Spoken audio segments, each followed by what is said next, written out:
ഉണ്ടായിരിക്കട്ടെ. പുതിയൊരു പ്രഭാതത്തിൽ തൃപ്പാദം എന്ന പ്രതിദിന പരിപാടിയിലേക്ക് എല്ലാ മാന്യ ശ്രോതാക്കൾക്കും സ്വാഗതം. കരുണയെഴും തൻ കരത്തിൽ കരുതിടും നീ മരുവിടത്തിൽ. കരുണയെഴും തൻ കരത്തിൽ കരുതിടും നീ മരുവിടത്തിൽ.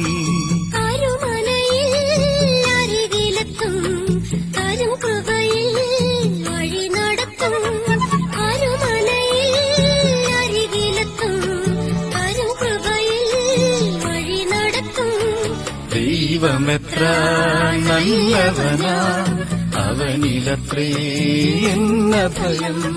ദൈവമെത്ര നല്ലവനാ അവനിലത്രേ എന്ന ഭയം. യോഹന്നാൻ എഴുതിയ 1 ലേഖന പഠനം ഭാഗം 40. ക്ലാസുകൾ നൽകുന്നത് ഇവാഞ്ചലിസ്റ്റ് അബ്രഹാം മാത്യൂസ്, തിരുവനന്തപുരം. കർത്താവിന്റെ പരിശുദ്ധമായ നാമം വാഴ്ത്തപ്പെടട്ടെ.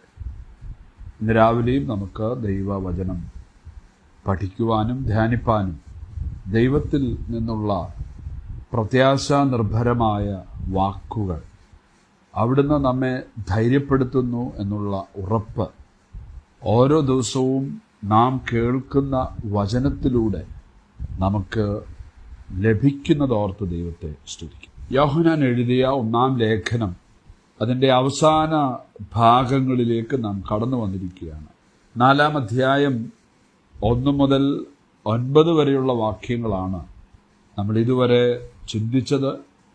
പദാനുപദമായ ഒരു പഠനമല്ല നമ്മൾ നടത്തിയത്.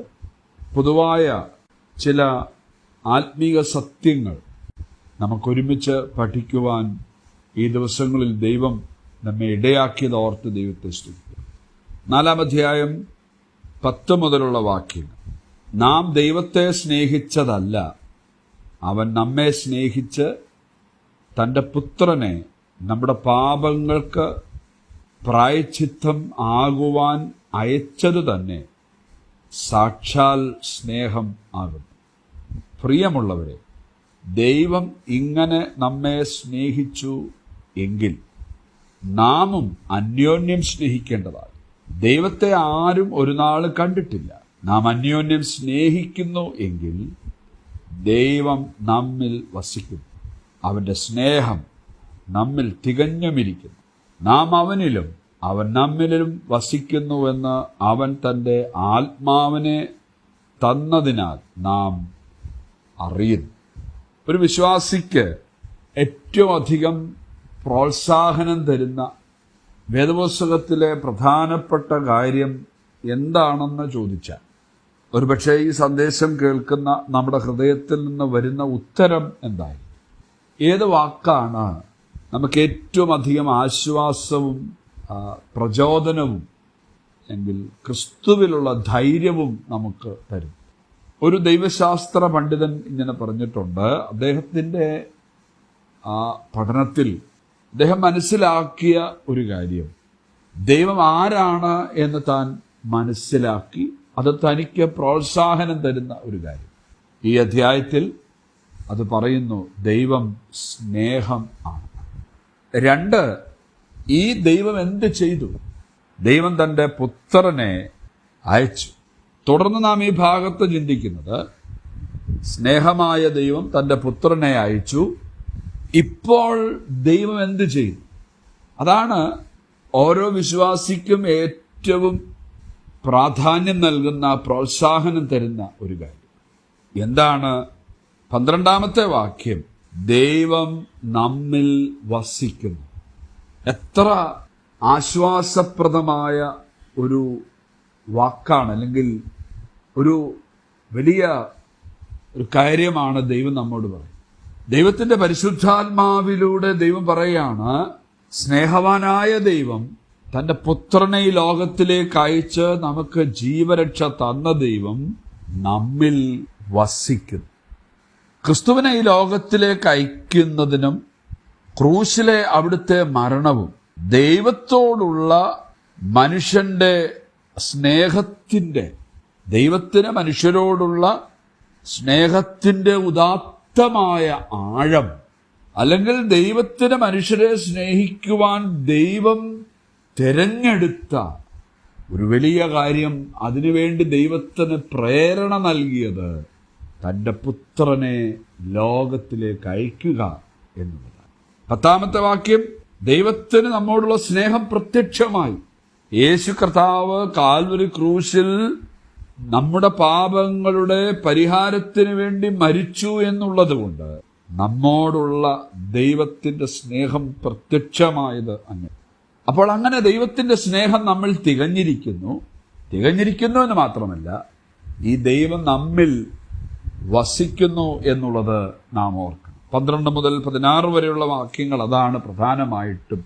ഈ വിലയേറിയ സത്യം ദൈവവചനത്തിൽ, തിരുവെഴുത്തിൽ നമുക്ക് വേണ്ടി വെളിപ്പെടുത്തിയിരിക്കുന്നു. ഈ കാര്യം ക്രൂശിലും നമുക്ക് ദൈവത്തിന്റെ ആത്മാവ് വെളിപ്പെടുത്തി നൽകിയിട്ടുണ്ട്.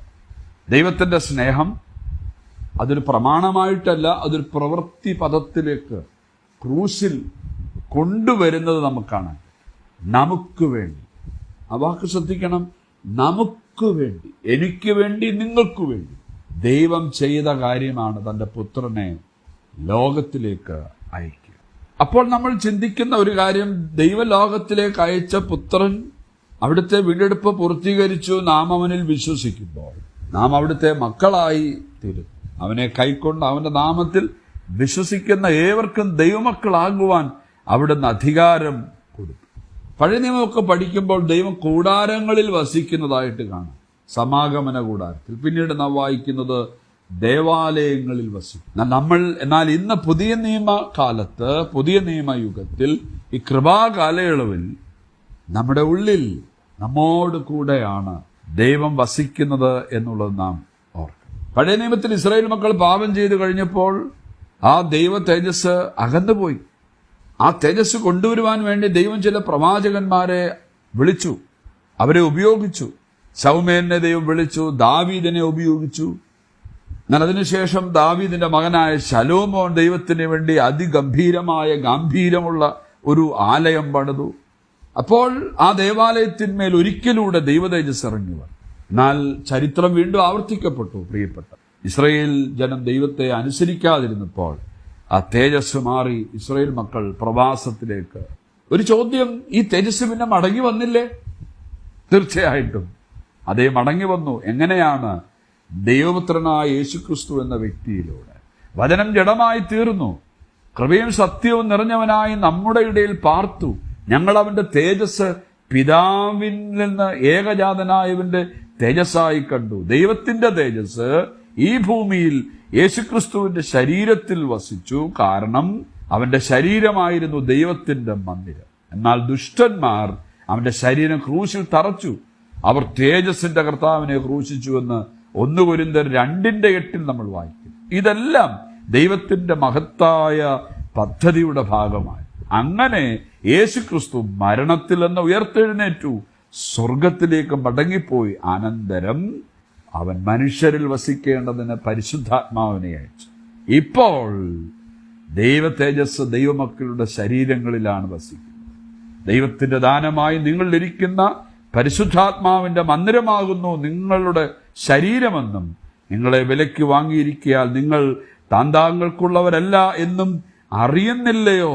ദൈവ തേജസ് സമാഗമന കൂടാരത്തിൽ നിന്നും ഇസ്രായേൽ ജനം ദൈവത്തെ അനുസരിക്കാതെ ഇരുന്നപ്പോൾ, ദൈവാലയത്തിൽ നിന്ന് അകന്നുപോയപ്പോൾ, ഇവിടെ ഇതാ ദൈവത്തിന്റെ പരിശുദ്ധാത്മാവ് എന്നേക്കും മനുഷ്യരിൽ വസിക്കുന്നു. ദൈവം മനുഷ്യരിൽ വസിക്കുന്നു എന്നുള്ള ഉറപ്പ് വചനത്തിലൂടെ നമുക്ക് ദൈവം. ഈ രാവിലെ നമുക്ക് ദൈവത്തിന്റെ ആ കൃപയുടെ ആഴത്തിനു മുമ്പിൽ നമുക്ക് പ്രണാമം ചെയ്ത കർത്താവിനെ പ്രണമിച്ച് അവന്റെ മുമ്പിൽ വീണ് അവനെ നമുക്ക് മഹത്വപ്പെടുത്താം. എൻ്റെ ഉള്ളിൽ ദൈവാത്മാവ് വസിക്കുന്നു, കർത്താവ് എന്നിൽ വസിക്കുന്നു, ദൈവം എന്നിൽ വസിക്കുന്നു എന്നുള്ള ഉറപ്പ് നമുക്ക് ദൈവം ധാരാളം നൽകുന്നു. ആ ഉറപ്പോടുകൂടെ ഈ മരുഭൂയാത്ര മുന്നോട്ട് കൊണ്ടുപോകാം. ദൈവം നമ്മെ സഹായിക്കട്ടെ. ആമേൻ.